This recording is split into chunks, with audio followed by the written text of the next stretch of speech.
مرحبا أهلا النوادي. Kita lanjutkan kajian kitab kita. Faslun ajma'al ulama'u ala jahri bil qira'ati fi salati subhi wal ulayaini minal maghribi wal isya wa alal israri fi zuhri wal asri wa thalithati minal maghrib wa thalithati wa rabi'ati minal isya wa alal jahri fi salatil jum'ati wal aidain wat tarawih wal witri aqibaha wa hadha mustahabbun lil imami wal munfaridi fima yanfaridu bihi minha wa ammal ma'mum fala yajharu fi syai'in min hadha bil ijma'.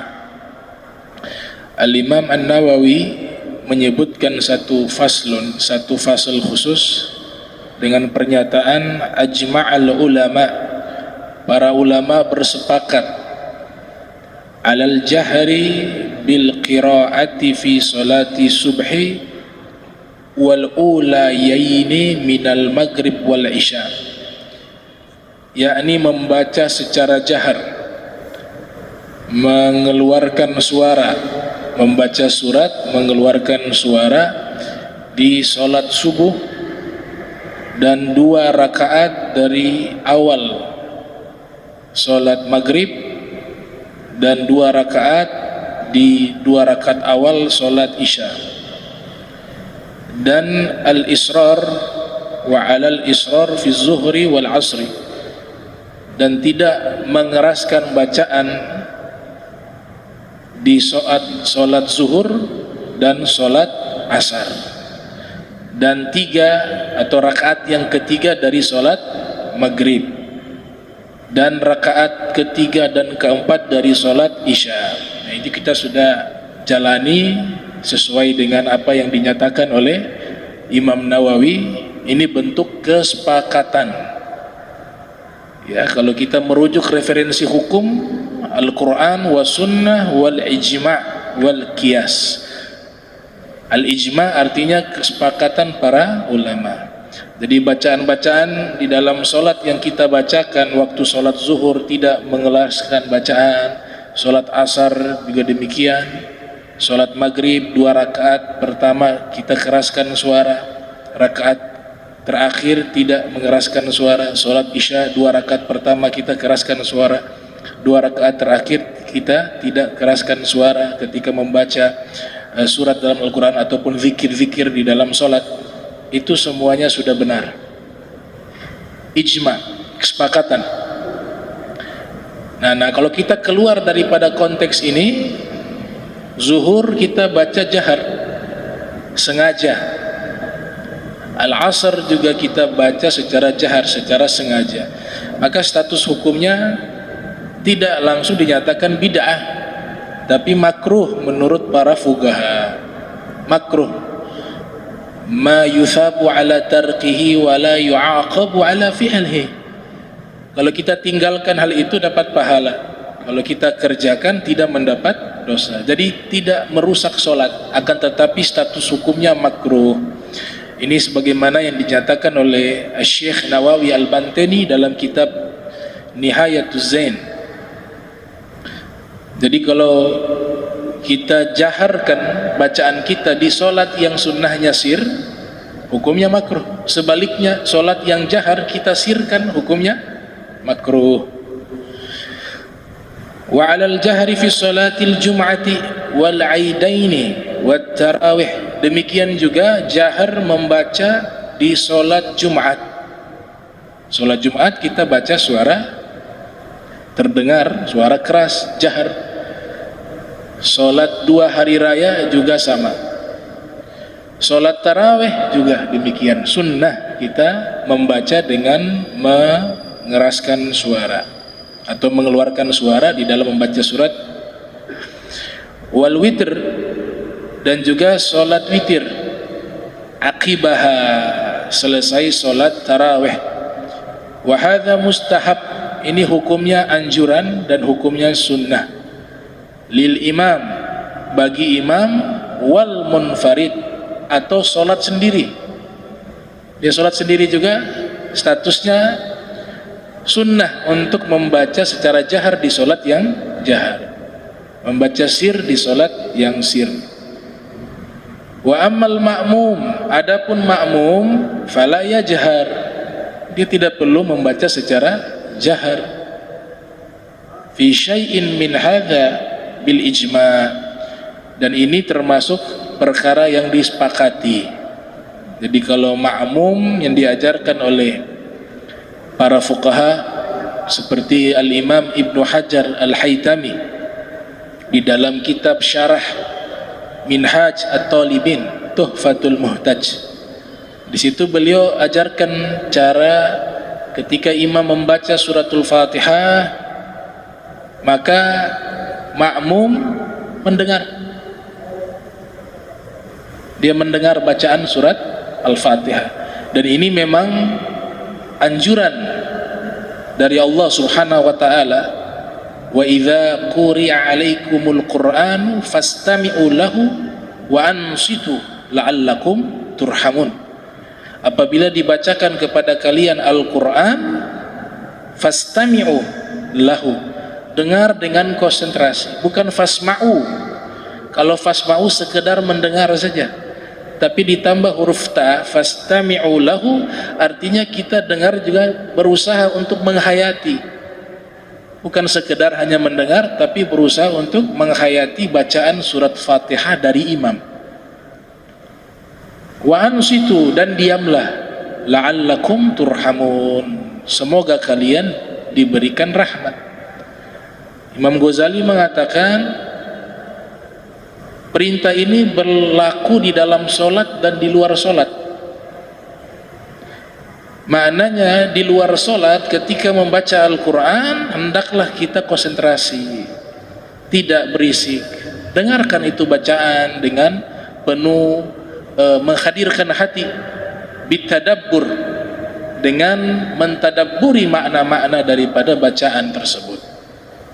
Imam Ghazali menyatakan fala yajuz ad-darbu bid-duf ma'a qira'atil Quran lailatal urs. Disebutkan dalam kitab Ihya Ulumuddin, tidak boleh memukul hadro atau lain-lainnya alat musik bersamaan dengan membaca Al-Quran. Jadi sambil membaca Al-Quran kemudian diiringi dengan musik. Imam Ghazali mengatakan tidak boleh, karena tujuan membaca Al-Quran diantaranya agar kita memahami, mentadabburi makna-makna Al-Quran tersebut. Lailatul Ursi, tradisi yang ada di zaman itu, malam pengantin itu mereka bacakan Al-Quran sekaligus dengan alat musik. Itu terjadi di zaman Al-Imam Al-Ghazali, sebagaimana yang dijelaskan oleh As-Sayyid Muhammad Murtada Az-Zabidi dalam kitab Ithafus Sadatil Muttaqin. Tapi kalau bacaan yang lain boleh, salawatan kita iringi pakai itu, tidak ada masalah, gosida, syair. Tapi ketika Al-Quran dia punya standar hukum yang berbeda dengan yang lain, karena sudah ada hukum paten dari Allah mengatakan fastami'u lahu wa ansitu. Kalau dibacakan Al-Quran dengarkan dan diamlah. Maka di dalam solat juga demikian. Ketika imam membaca suratul Fatihah, kita jangan membaca apapun, tapi tugas kita mendengarkan bacaan suratul Fatihah tersebut. Selepas imam membaca suratul Fatihah, Ibnu Hajar Al-Haytami mengajarkan satu metodologi. Imam membaca surat Fatihah kedua kalinya dengan disirkan, tidak dijaharkan kalau di solat jahar. Tujuannya agar memberikan kesempatan kepada makmum membaca surat Fatihah. Nah, ketika imam sudah memprediksi bacaan surat Fatihah sudah selesai, secara otomatis juga itu perhitungannya mereka yang makmum juga sudah selesai membaca suratul Fatihah. Dan itu tidak masalah, mengulang-ulang surat di dalam solat tidak ada masalah. selama itu Al-Quran. Karena para a'immah seperti Imam Abu Hanifah itu punya tradisi ketika membaca satu ayat diulang-ulang, juga surat-surat sering diulang-ulang dalam solat. Makanya solatnya ba'da isya sampai subuh baru selesai, hanya mengulang-ulang satu ayat, wamtazu ayyuhal mujrimun, itu diulang-ulang sampai mendekati solat subuh. Wa yusannul al-jahru fi salatil kusufil qamari, dan disunnahkan menjaharkan bacaan di dalam solat gerhana bulan.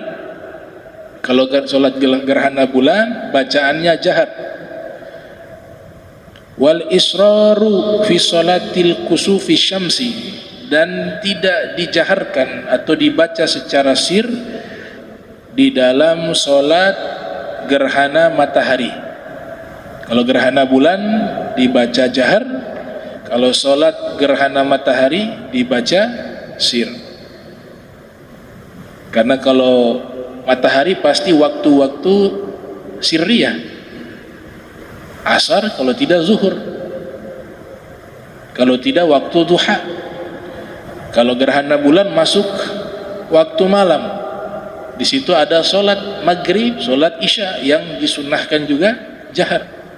Oleh sebab itu ulama mengatakan, ya, kami baca di kitab Qutul Habib, satu kitab fikih namanya Qutul Habib, karya Syekh Nawawi Al-Bantini.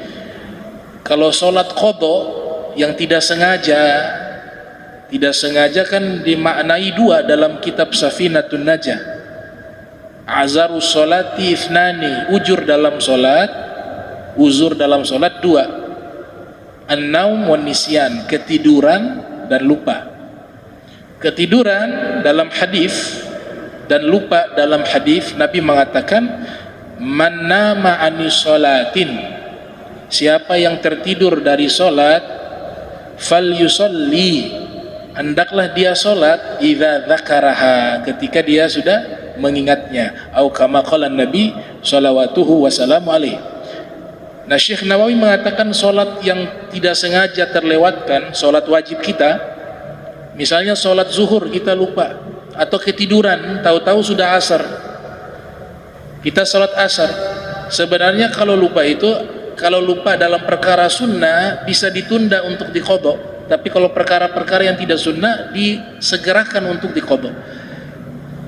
Habis sholat asar ternyata kita ada kesibukan yang baik, mungkin pengajian atau lain sebagainya, sudah tidak sempat lagi untuk mengqadha sholat zuhur. Tiba waktu maghrib, habis sholat maghrib kita berkesempatan mengqadha sholat, maka waktu itu walaupun qadha kita sholat zuhur, disunnahkan 2 rakaatnya jahar, karena dia ikut waktu malam. Sunnahnya jahar. Itu yang dikatakan oleh Syekh Nawawi Al-Bantini. Wa yajharu fi salatil istisqa wa yusirru fil janazah idza shallaha fin nahar, dan dia membaca secara jahar di salat al-istisqa, salat untuk meminta hujan, dan dibaca secara sir di dalam salat jenazah. Jadi salat jenazah bacanya sir. Iza shallaha fin nahar, apabila dia salat di waktu siang, wa kadza idza shallaha bil lail alal sahih al mukhtar, demikian pula dia salat di waktu malam. Salat jenazah bacaannya sir, mau siang mau malam sir, sunnah. Wala yajharu fin nawafil nahar ghairu ma dzakarnahu minal id wal istisqa, dan tidak mengeraskan bacaan di solat-solat sunnah di waktu siang, gaira, selain ma dzakarnahu, apa yang telah kami jelaskan tadi, minal id, seperti solat hari raya, wal istisqa. Wa ikhtalafa ashabuna fin nawafil lail, dan para ulama dari golongan kami berbeda pendapat dalam sholat sunnah di waktu malam. Nah, kalau sholat sunnah masuk waktu malam, ini ada perbedaan pendapat. Apakah kita membaca secara jahar atau secara sir? Terjadi perbedaan pendapat. Faqil la yajhar, sebagian ulama mengatakan tidak perlu dijaharkan kalau sholat sunnah di waktu malam. Waqil yajhar, pendapat kedua mengatakan dijaharkan bacaan tersebut. Wa thalith huwa al-asah wa bihi qata al-qadi Husain wal Bagawi.